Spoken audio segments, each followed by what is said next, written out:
태극신금 이해를 시작하겠습니다. 3. 조직체에서 활동에서 생산물을 만들어내는 활동이겠죠. 있어요. 활동은 두 가지가 있죠. 조직체를 만드는 활동, 또 생산조직 같은 경우에는 또 생산물을 만들어내는 활동이 있겠죠. 그래요. 조직체에서 조직체로 복귀하죠. 위순환 형태에서 출발점이 되는 조직체 역시 원환 과정에서 인적 토대와 물적 토대 및 두 구성 요소의 결합 방식이 변동되면 원점 복귀 시 형태가 변할 수 있습니다. 조직체도 순환 과정에서 변하죠. 원환 과정이 포착된다고 하여 모든 변화 과정이 동일하다고 판단해서는 안 됩니다. 그래요. 출발점이 흐름의 과정에서 포착되는 상태들에서는 제각각 특수성이 존재합니다. 예를 들어 활동은 원점으로 복귀 시 변할 수도 있으나 활동 과정에서 지속적으로 변화 과정을 거칠 수도 있습니다. 원환 복귀 시점에서만 변하는 건 아니죠. 활동하는 과정 속에서 활동이 변할 수 있는 거예요. 반면에 생산물은 제조 중에는 변화를 확인할 수 없고 완성된 형태에서만 질과 양의 변화를 포착할 수 있습니다. 즉 생산물에는 단절성이 존재합니다. 그래요. 반면에 활동은 이어질 수도 있고 단절될 수도 있기에 개개의 활동은 개별적으로 파악됩니다. 공산품을 생산하는 산업, 즉 공업은 자연환경에 대한 의존도가 떨어지니 활동이 단절 없이 이어질 수 있으나 그렇죠. 계절에 상관없이 밤낮 상관없이 그래요. 사람들을 바꿔가면서 돌리면 돌리죠. 집단적으로 생산할 때는. 농업의 경우 겨울에 농사를 지을 수 없는 상황이 전개될 수 있으므로 활동이 단절될 수도 있습니다. 그렇죠. 농업은 자연환경 영향을 많이 받죠. 많이 극복되고 있죠. 뭐 비닐하우스 이런 게 나와서 현 시대에서는 겨울에도 농사를 지을 수 있잖아요. 이처럼 변화 과정의 경우 개별적으로는 차이가 존재합니다.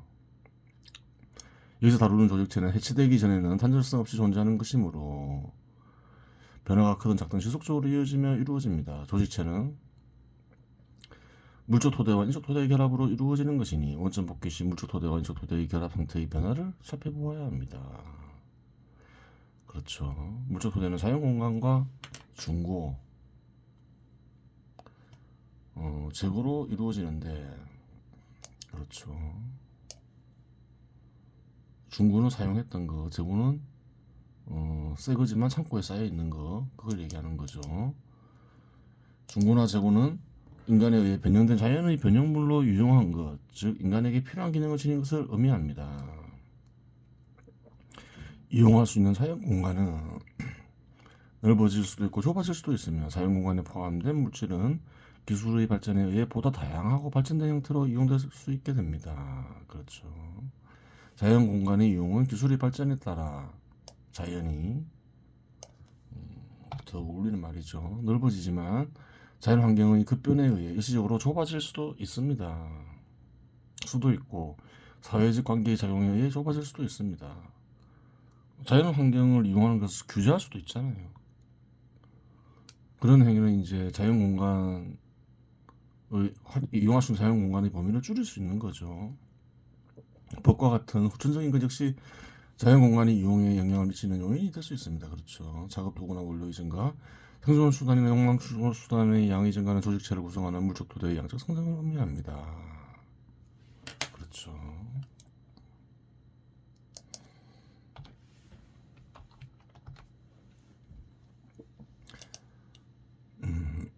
이런 것들은 뭐 시대가 바뀐다 해서 바뀌는 것이 아니죠.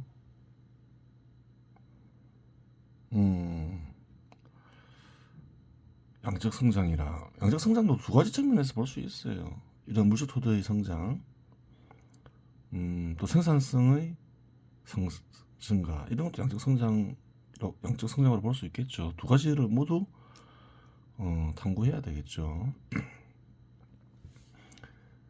시장 지배 시대라고 해도 이러한 본질이 변하지 않습니다. 언급한 내용들은 항상 그러하다는 거예요. 시대에 영향을 받는 게 아니라는 거예요. 국가가 아닌 기업의 경우 생존수단이나 욕망 충족선언을 직접적으로 피고용인에게 지불하지 않고 가치 담지자 있는 화폐를 지급하는데 이것이 본질을 변화시키는 것은 아닙니다. 현 시대에서는 화폐를 지급하지 그래요. 생존 수단이나 욕망 충족 수단을 기업이 구매해서 제공하는 건 아니죠. 재고나 중고에는 질이 있는데 원료나 작업 도구의 질은 생산성과 관련이 깊고 그렇죠. 생존 수단이나 욕망 충족 수단의 질은 사회 구성원의 생활 수준과 관련이 깊습니다. 작업 도구의 발전 정도와 양을 통해 이용 가능한 사용 공간의 범위와 이용 가능한 자연 물질이 결정되며 그래요.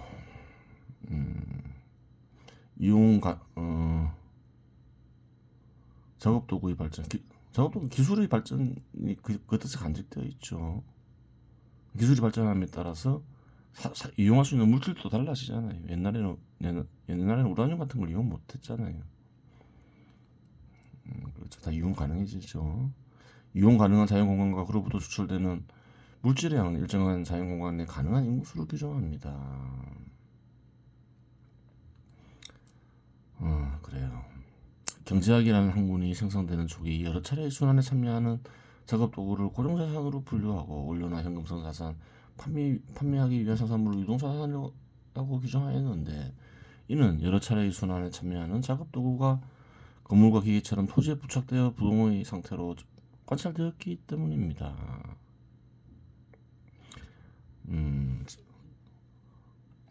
고정자산과 유동자산으로 분류하죠. 일반적으로 뭔가요? 이것들은 1년 이상 존속하는 자산은 고정자산에 분류되고 1년 이내에 현금화가 가능한 자산은 유동자산으로 분류된다. 그래요. 이렇게 해서 이제 자산을 파악하는 방법이 일반화되어 있죠. 꼭 맞냐 틀리냐 더 좋은 방법이 없냐 이런 걸 생각해 볼 수 있는 거예요. 하지만 선박이나 차량, 노트북처럼 이동하면서 여러 차례 순환에 참여하는 작업 도구가 존재하고 있으며 고정되어 있지 않다 이 말이죠. 약간 뜻하고 맞지 않다 이 말이죠. 갈수록 이동식 작업 도구가 증가하고 있고 생산물 역시 선박이나 아파트와 같은 상품은 제조하는 데 긴 기간이 소요되므로 과거의 규정은 은밀성에 입각할 때 적합하지 않습니다. 조직체가 변함에 따라 조직체를 구성하는 인간 역시 변합니다. 필요한 기능을 수행하는 데 적합하게 변하게 되는데 이런 작업도구 사용에 능숙해지고 조직체 내 역할에 의해 생성된 위치에 부여된 기능의 업무 처리 과정에 능숙해짐을 가리킵니다. 조직체가 양적으로 그 조직체를 구성하는 핵심적인 두 요소 물적 토대와 인적 토대 둘 다 변한다 이 말이죠. 조직체가 양적으로 감소하는 경우에는 기능들이 통합되어 다양한 기능을 하나의 부서가 수행해야 하는 경우가 있으며 조직체가 양적 성장 및 양적 유지 및 성장을 하는 경우에는 분업화의 진행에 의해 특정 업무가 독립하여 부서를 이루게 됩니다. 어느 조직체나 마찬가지죠. 조직체가 계속 커지다 보면 어떻게 되나요? 양적 성장을 하다 보면 그래요. 기능들을 분화해서 그 기능들이 분화되면서 여러 부서들이 생기는 경우가 일반적이죠. 조직체가 그 양적 축소를 하게 되면 어떻게 되나요? 또 반대 현상이 일어나겠죠. 특화의 정도는 생산물의 종류의 양과 생산물을 구성하는 부분들의 다양성에 의존합니다. 생산물에는 제조하는 데 필요로 하는 활동의 구체적인 질이 존재하므로 생산하는 생산물의 종류가 다양해질수록 특화의 정도는 심화됩니다. 또한 생산물을 구성하는 다양한 부분들의 양에 의해 특화의 정도가 달라지는데 예를 들어 농산물을 생산하는 것과 수많은 부품들의 결합에 의해 만들어지는 공산품의 경우 특화의 정도는 차이가 날 수밖에 없습니다. 그렇겠죠. 많은 부품이 들어가는 자동차 산업과 농업을 비교해보면 되겠죠. 어느 쪽에 특화가 더 많이 이루어지냐 쉽게 파악할 수 있는 거죠. 확인도 가능하고 마지막으로 결합을 살펴보아야 합니다. 결합은 물적 토대의 양과 기술적 구성의 인원수가 규정되면서 이루어집니다. 사회의 양적 성장이 반드시 보다 많은 인원수를 필요로 하는 것은 아닙니다. 사회가 양적 성장하는데 항상 보다 많은 인원수를 필요로 하는 것은 아니다. 생산성 때문에 그렇죠.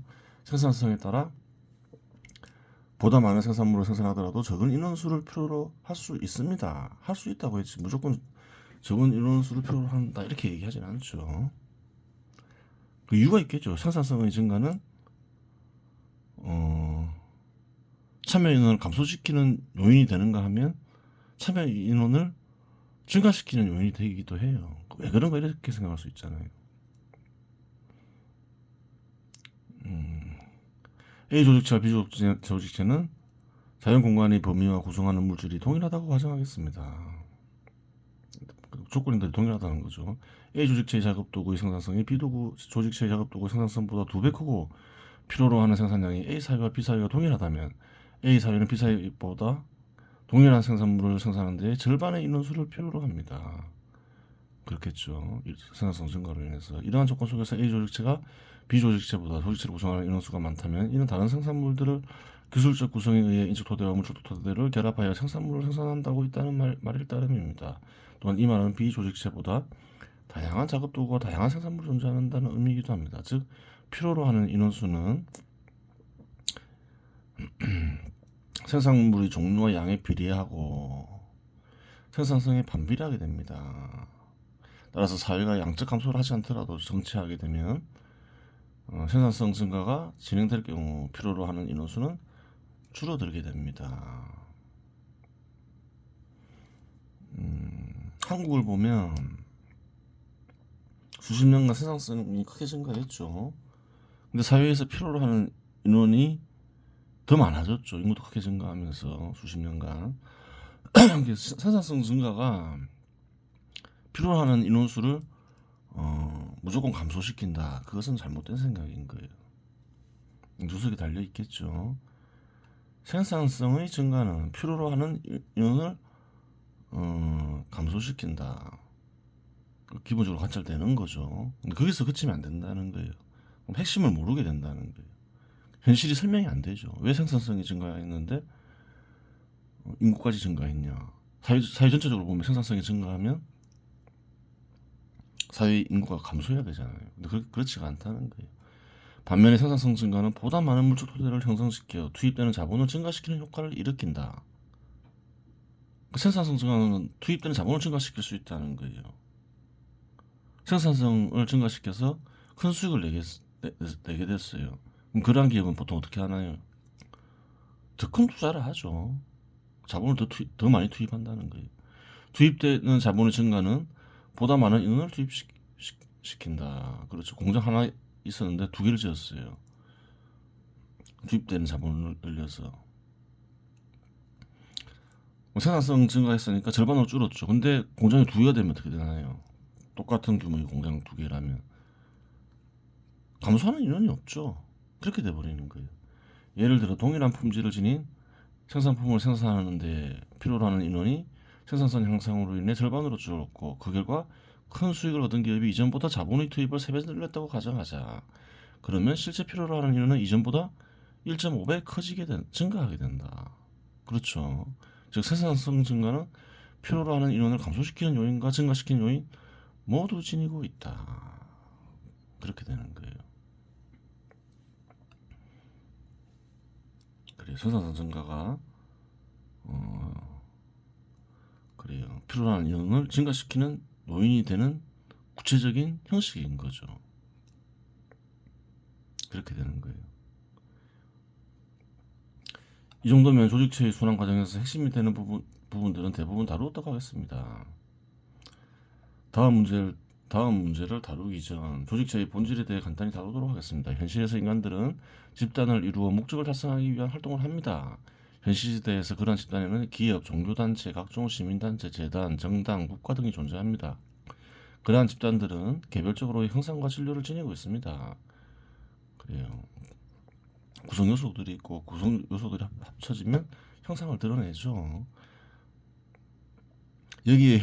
여기서 형상에 주목해야 하는데 개별적으로 존재하는 집단들의 형상에는 동일성과 상이성이 동시에 존재합니다. 여러 집단들은 다 모두 동일하지는 않죠. 상이성이 있죠. 분명히 동일한 측면이 있고 상이한 측면이 있는 거예요. 동일성에 해당하는 사항들을 개념화해 규정한 것이 조직체이므로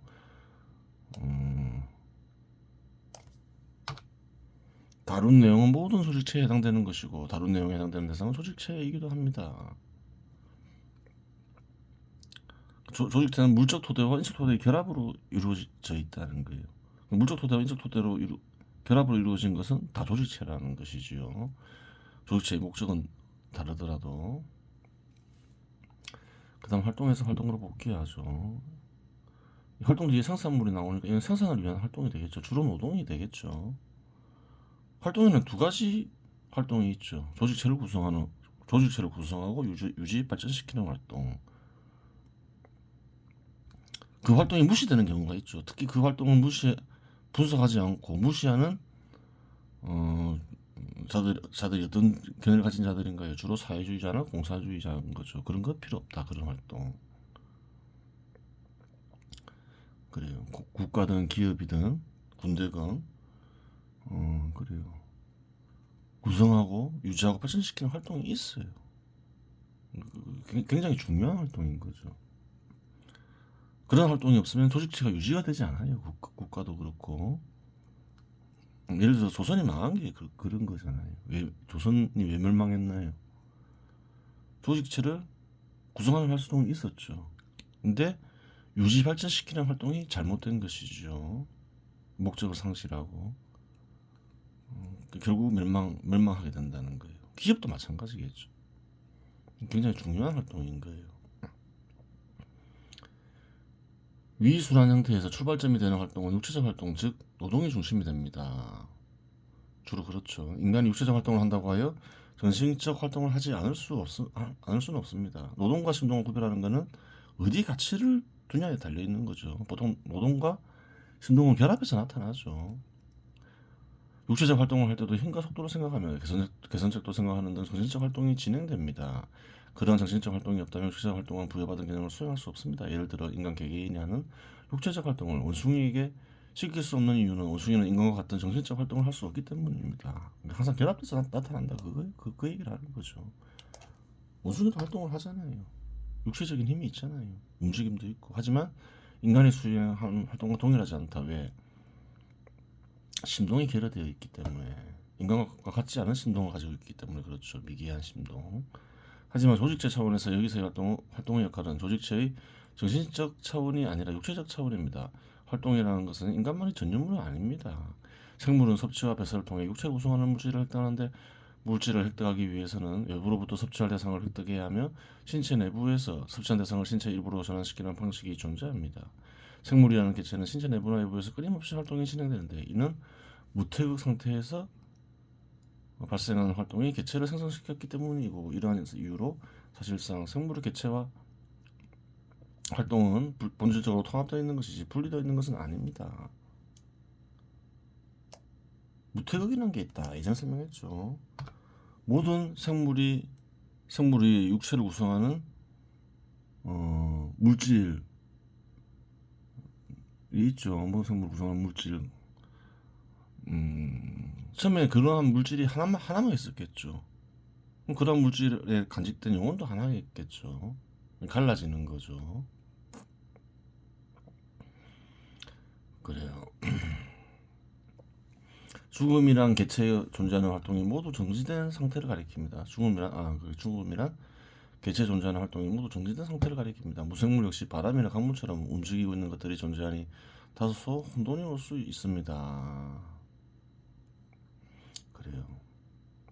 무태극 속에서의 활동은 무태극의 진료의 경계 즉 둘레를 만들어내어 개체의 내부와 외부를 분리시키고 개체의 내부에 존재하는 영혼이 활동을 일으키는 핵심 요인이 된다는 점에서 무생물의 활동과 명백히 구별됩니다.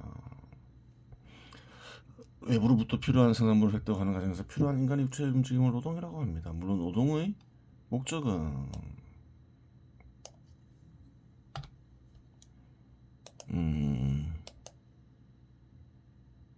자연의 일부분을 인간에게 유용하게 변화시키는 것입니다. 노동은 자연의 대상을 변형시키는 외부적 요인으로 사용하기 때문입니다. 집단적으로 이루어지는 노동 역시 개인의 노동과 마찬가지로 자연의 일부분을 변화시킨다는 본질에는 변함이 없습니다.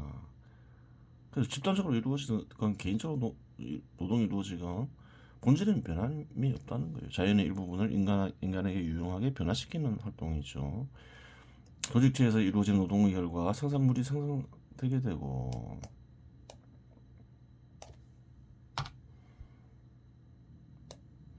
완전히 자동화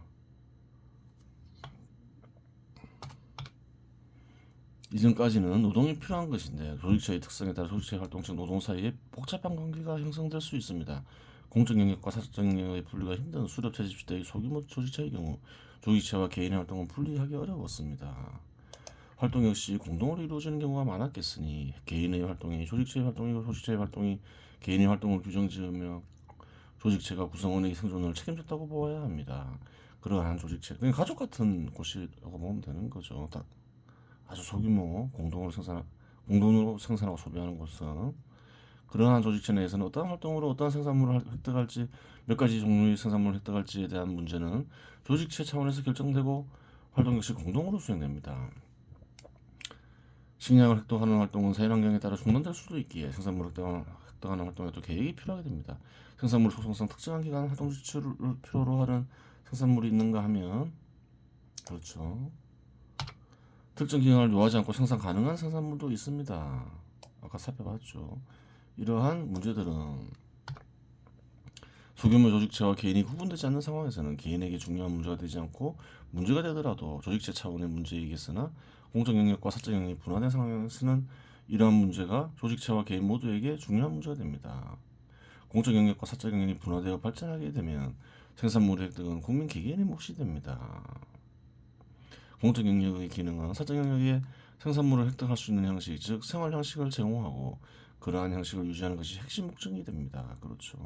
제도를 지키고 발전시키는 역할을 제일 중요한 공적 영역의 정부의 핵심 기능이죠. 사적 영역을 통해 소득을 얻는 인간들은 소유물을 이용한 활동이나 활동 지출을 통해 생산물을 획득하는 데 일정 정도 부를 지니고 있어 스스로 생산물을 획득하는 인간들과 활동 지출을 거래한 대가로서 생산물을 획득하는 인간들로 분리됩니다. 부를 지니고 있어도 활동 지출을 거래하면서 살아갈 수 있죠. 사업하다가 실패하면 부가 사라지잖아요. 그런 걸 우려하는 이들은 부가 있더라도 투자를 해서 기업 소유자가 안 되고 그래 활동 지출을 거래하면서 살 수 있죠. 고대 농경국가에서의 자장농이나 시장 지배 시대 소규모 자영업자도 스스로 생산물을 획득하는 인간으로 분류됩니다. 물론 이 중에는 규모가 커져 지주나 대기업 소유자와 같은 대자본가가 될 수도 있고 지주도 대자본가죠. 그래요. 몰락하여 활동 지출을 대가로 생산물을 획득해야 하는 상황에 처할 수도 있습니다. 몰락하면 성공하면 대자본가 되지만 실패하면 또 활동을 죽기 싫으면 또 거래하며 살아야 되겠죠. 재산을 할애했을 경우.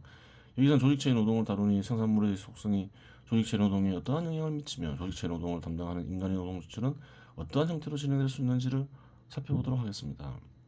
생산물의 생산에는 기간이 필요하며 경우에 따라 단절이 존재할 수도 있습니다. 단절되지 않더라도 적은 노동 지출을 필요로 하는 시기가 존재할 수 있습니다.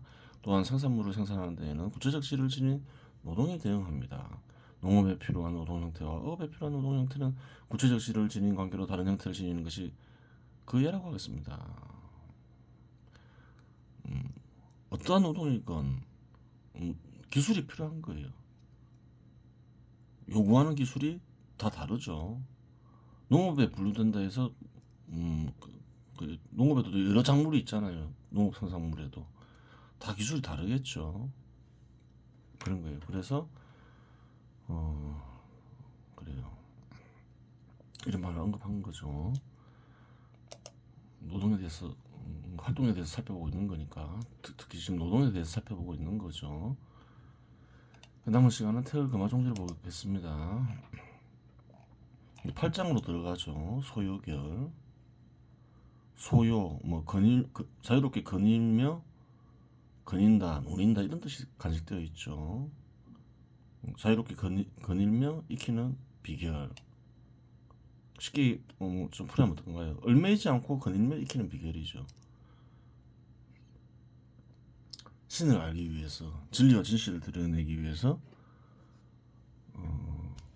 엄격한 규율을 강요하는 경우도 있죠.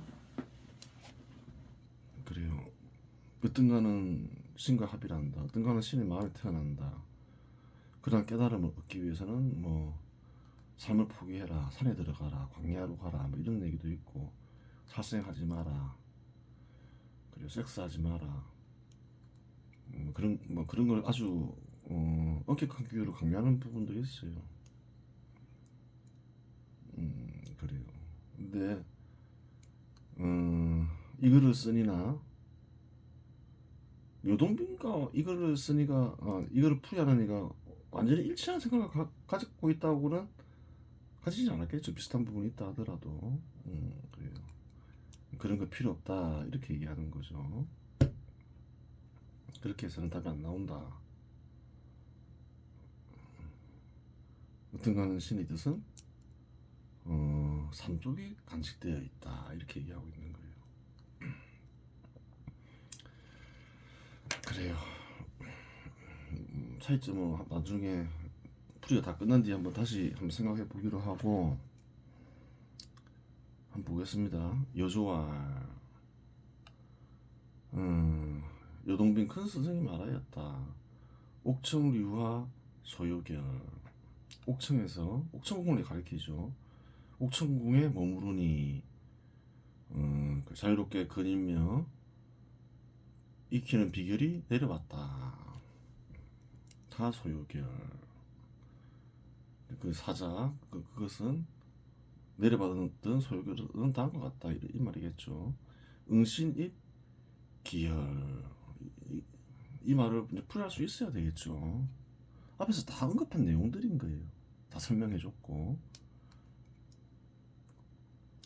신을 엉기게 하여 기의 구멍으로 들어간다. 기열은 상징적인 표현을 했죠. 구멍. 선선조교도 언급했죠. 어떤 거는 신의 마음이라 했죠. 어떤 거는 신의 마음으로 들어간다는 거예요. 어떻게 어를 통해서 어떤 거는 신과 합의를 하여 이 그림을 설명했죠. 어떤 거는 신에서 비롯된 게 을이다. 신을 엉기게 한다. 그 을을 신이라고 얘기할 수도 있겠죠. 어떤 거는 신에서 비롯된 거니까 신을 자꾸 엉기다 보면 어느 순간 어떤 거는 신과 같이 얼마 남을 수 있는 거죠. 그러면 절로 어떤 거는 신과 합의를 하게 되면서 어떤 거는 신의 마음에 태어나게 된다. 이걸 가리키는 거죠. 그래요. 6월 아간 백설비 6월 한여름 가리키죠. 그래요. 음력 6월은 한여름이죠. 불가능한 일이 일어난다. 불가능한 시기에 일어난다. 그러니까 6월에 한여름에 흰눈이 날리는 걸 보게 된다 이러죠. 흰눈은 또 어떤 거는 신의 뜻을 상징적으로 표현한 말이겠죠. 그래요. 볼 수 있는 그런 상태가 아닌데 보게 된다. 그 어떠한 상황 속에서도 어떤 간에 신의 뜻을 보게 된다 이 말이죠. 삼경 우 견일륜 혀. 삼경의 한밤중을 가리키죠. 해가 이글거리고 빛나는 것을 보게 된다. 이 역시 불가능한 거죠. 어둡다. 아무것도 알 수 없는 상태. 책에도 안 나와 있고 이전에 없었던 일, 또뭐 지혜를 알려주는 일도 없고 그런 일도 그래요. 이전에 접하지 못한 일을 접했을 때 어둠에 빠졌다 보통 이렇게 하죠. 그런 한 상황에서도 해가 이글거리는 것을 볼 수 있다. 여기서 해는 또 어떤 가는 신의 뜻이겠죠. 어떤 가는 신의 뜻이 그런 상태에서 드러난다. 그런 거예요. 수중 치기 자선풍 물 가운데에서도 호흡을 하며 숨을 쉬며 부드러운 바람에 의지하게 된다. 부드러운 바람은 또 마찬가지로 등가는 신의 뜻이겠죠. 그래요.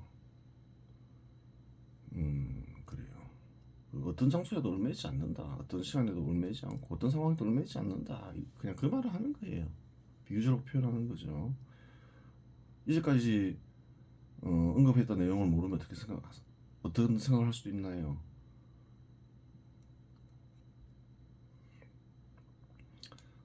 환각 상태에 빠지나 이렇게 생각할 수도 있잖아요. 한여름에 눈이 날린다 하고 이러니까 그런 뜻이 아니라는 거예요.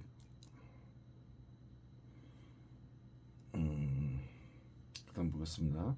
천상 하늘 위에서 논일다가 유기 놀다가 돌아와서 땅의 식곤덕 땅의 덕을 먹는다. 이게 무슨 소리일까 이렇게 생각할 수 있잖아요. 다 상징적인 표현이죠. 하늘은 뭔가요? 어떤가는 신의 마음을 가리키죠. 어떤가는 신의 마음에 갔다가 돌아온다. 어디로 돌아오나요?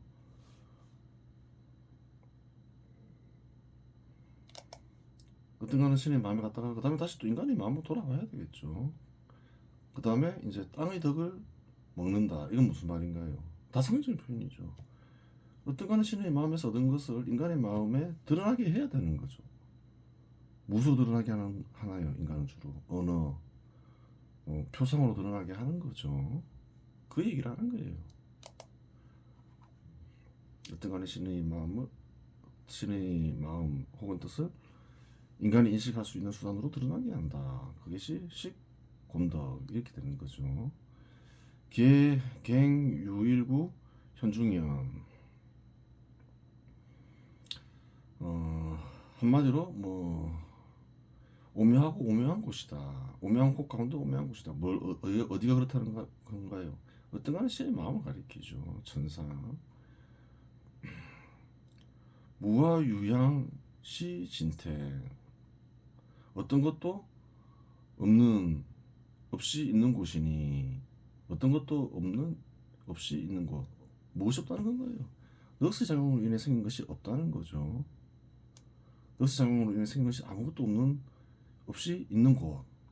있는 곳이라고 있는 곳이 있는 거죠. 없는 곳이 아닌 거예요. 아무것도 없다, 허무한 곳이다 이렇게 얘기하면 안 된다는 거예요. 그 풀이를 잘해야 되는 거예요. 시진태.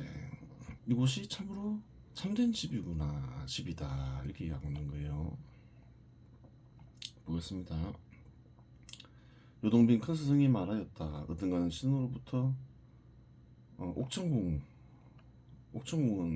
이 주석에 달려있죠.